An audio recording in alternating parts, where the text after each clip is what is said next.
Hey there, it's Jimmy again. Here we are back in Denver, and we've got lots of interesting stuff today. As usual, if you like what you see, please do subscribe and like, and we'll keep making these videos, and you can keep watching them.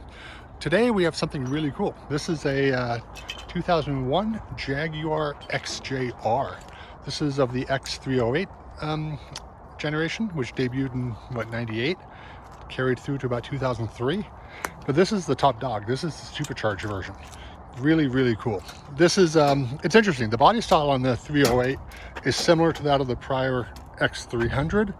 Not the same though, definitely changed, but not massively so. The casual observer wouldn't really notice, but if you're a Jaguar fan, you probably would.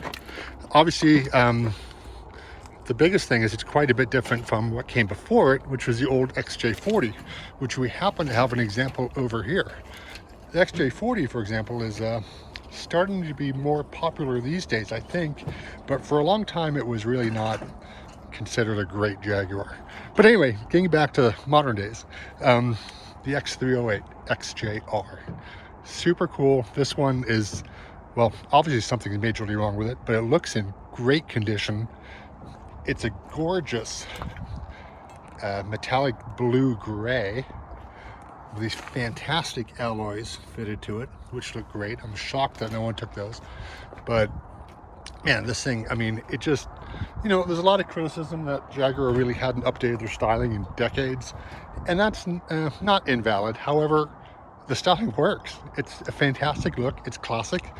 And frankly, I think they kind of lost their way going to the more modern stuff that they currently sell. So let's take a closer look at this, and we'll look inside, outside, under the hood, in the trunk, as usual. Every X308 in this generation did get a V8. I believe in Europe a 3.2 was available. However, over in the US, it was only 4.4 liters. So this is the AJ V8 motor, available in non-supercharged and supercharged forms. It's got the little V8 call out right here on the badge, on the B pillar. Still a little bit of chrome trim, which is nice. And you know, who would buy this? Somebody, this probably competed against the BMW 740 IL or the BMW 750, maybe an Audi A8, definitely Mercedes S classes, and maybe the AMG E classes. But you know what? As far as the look goes, this thing has them all beat. It's gorgeous. I absolutely love it. Love the fuel filler here in the back deck lid. Premium unleaded, of course. Of course, back in the day, there used to be two of those, right? One on this side and one on that side, back with the old XJ6. But, you know, we can't fault Jaguar for that. Progress. If they can fit all the gas in one, so much the better. So, where do we start? Let's take a look up front. We've got the double round headlights, looking lovely. Got this grille, Jaguar growler here. The hood ornament sadly gone. That's the leaper. The XJR did get the mesh front grille, which is wonderful. Still got some chrome, fog lights, all the rest. Let's take a look under the hood here, or the bonnet. So this is the V8 with supercharger. Gotta like that. This is still very complete here under hood. Something majorly must have gone wrong with this, but who knows? Could have just been the transmission, could have been something else. Engine may be perfectly fine. We'll never know.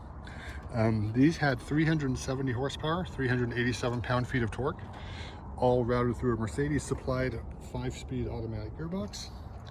Can't really fault any of that. Rear wheel drive, and man, overall, this just looks the business. I mean, just look at that. It's fantastic. It's certainly crammed in there, but looks semi-serviceable anyway. I mean, you can get to the belts and hoses. Taking the supercharger off isn't that involved. There's a couple bolts here, another bolt here under the intake. I don't even think that these need to come off. So it's definitely some work, but it's not terrible. At least it's all right on top, right? Let's take a look around the back side and see what we have. These always had a pretty good sized trunk. Back is nice. You definitely got more monochromaticness on the XJR. taillights are nice with the orange bulbs instead of orange amber in the taillights. I like that with the red. The shape still harkens back to the older Jaguars, which is lovely. Got the Jaguar badge right there. This body color, obviously, as opposed to chrome on the lesser versions. And then here we have the XJR call out next to the trunk opener, the keyhole. In the trunk, oh look, there's a spare tire. What they do here is when they punch out the gas tank, or sometimes they kind of lift, the floor heaves in the trunk, and so that's why stuff doesn't sit as well as it used to.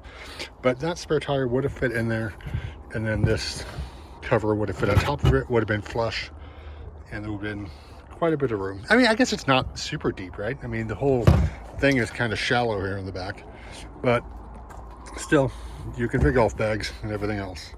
Here we had your navigation system, CD changer, remember those back in the pre-iPod days.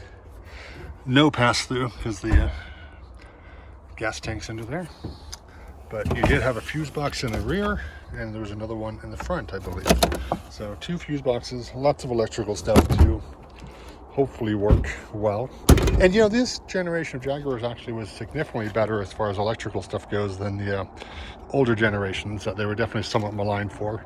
This is during the Ford ownership era, which helped a lot, and man, really worked well. And yeah, I gotta tell you, I love the bonnet, the way it tilts forward like that. I like that in any car, so that's just one of those things I like. But yeah, very cool. So let's take a look inside. Let's look at the back seat first. I mean, Jaguars are known for being sumptuous. Gorgeous wood here, very nice black, well, that's probably not leather, but it looks like leather. Alpine speakers here. Got Jaguar sill plates even on the rear, wonderful. Nice big seats, perforated leather, very cush, big headrests, separate little console. Look at the seat heaters for the back seat, that's very nice. So this is definitely just a, well, it's a 5-seater car, has 3 seat belts on the back. But if you're in the middle, you're definitely straddling that center hump there.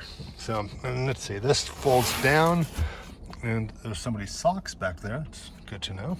Handy place for them. No cup holder here in the back, you'll note. This is still early 2000s. It wasn't really that widespread in foreign cars anyway. But everyone did have their own little ashtray, which goes with the cigarette lighter that was also there on the back of the center console. And map pockets on both sides. What do we have here? Oh, look, the passport to service for the 2001 model year. And I did not know this was in here, folks. I just opened that up and saw it. So, does this actually have a service history, or is it just... Oh, look at that. So it's serviced through 2006, at which point it had 49,000 miles. Still Terhar Jaguars, a dealer down here. So it looks like it was a local car this whole time. It's interesting. I'll leave that back there. And I wonder if the passenger side has anything. Nope, nothing in there. So let's open the front and take a look. Sadly, this door handle is gone, so we will just reach in and yes, open it there. This looks like it was towed here. That's usually how these people do it. They put their seat belts through the steering wheel to stop the wheels from turning. A little sketchy, but hey, it got here in one piece. Lovely Jaguar embossed XJR airbag cover there for the wheel. Wood and leather, lovely. Dashboard's all wood. There's no sticker on here. I can't see an oil change sticker. And obviously it's a digital odometer, so we don't have any miles on it. RPM gauge says multiply by 1,000 and has a call out that it's supercharged. Good to know. Too bad this wheel's locked in place. I wonder if, oh, here, do I have I did think I found the keys for this actually earlier when I was just poking around this originally. So let me see if I do. So let me see if I can unlock the steering column while I'm here. There we go. Oh, look at that. That's perfect. Okay, here are the keys that came with this car. Cool. You have this cool Jaguar head key with a funky cut pattern and key fob there. I just grabbed these in case I needed it to do something, and obviously I did. So there you go. So now we can see a little better. Here are the gauges. RPM gauge, red line at 6,000, up to 170 mile an hour speedometer, and then just fuel and engine coolant. That's it for the gauges. You had a little bit of a, I guess that's the trip computer. You had a cool clock in the middle, 2 vents, no CD player. We had to have the CD changer, heated seats, traction control, lots of buttons on the radio, early call numbers for how the Europeans used to do it. Then here's the J gauge shifter, which the knob is sadly gone, but this would just pull down and go over here, and you leave it in drive, but you can manually shift 2nd through 4th and 5th if you can't drive. You get a sport button, and this one is, I'm not quite sure what that one is offhand actually, but cup holders were in there. These break pretty often, and then this whole thing goes up, and you have a nice little cubby hole there. Very cool. Let's check out what else we have. Seats are big, decently bolstered. This one looks a little bit collapsed onto the passenger side. Could have been a larger driver, who knows. Power seat, which is popping out. 4-way lumbar, everything. Bottom, front, backrest. Very nice. Not too shabby. I like it. Oh, here's a trunk popper. That's cool. I wonder where the, where's the VIN label? Usually they put them, oh, here it is. So this is manufactured by Jaguar cars in Coventry, England in September of 2000. Very cool. And these, and there's the VIN, in case anyone wants to look up the history of this one. These weighed, gosh, right about 4,000 pounds, which is actually pretty good compared to a lot of cars today, right? So, I mean, back then, that seemed like a lot of weight. Nowadays, that's not bad. So, what did I say, 380 horsepower, 387 pound-feet of torque, and a 3,800 to 4,000 pound chassis. Definitely has some scoot, and this thing has got to be fantastic on the freeway for long trips. Can't think of any better ways to be a driver, or at least front passenger. Let's see, the glove box handle is gone, so we cannot go in the glove box. That's a bummer. What do we have down here? No. Oh, is this the, yeah, here's the handle. Let's see if, no, it's not. I was thinking maybe the mechanism is just busted and it'll pop in, but it doesn't look like it. Oh well, too bad. Sorry, no glove box today. But the wood goes all the way across the dashboard, which is lovely. Headliners, a nice woven material, nothing cheap there. Even the sunglass holder is nicely padded, and look at that. It's just like a little elastic thing in there to hold your sunglasses. That's super nice. And then you have 4 presets for the garage. That's cool. I haven't seen 4 yet on the home link. And then map lights and so forth. And then sun visors are also softly padded even on the mirror section. Wow, really nice. I like that. Really, really nice. And again, like the back seats, you have the Jaguar sill plates. Love it.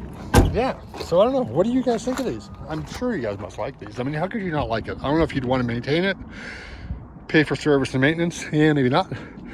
But I mean, just, oh, look at that. It's just fantastic. It's gorgeous. They don't make them like that. They really don't make them like this anymore.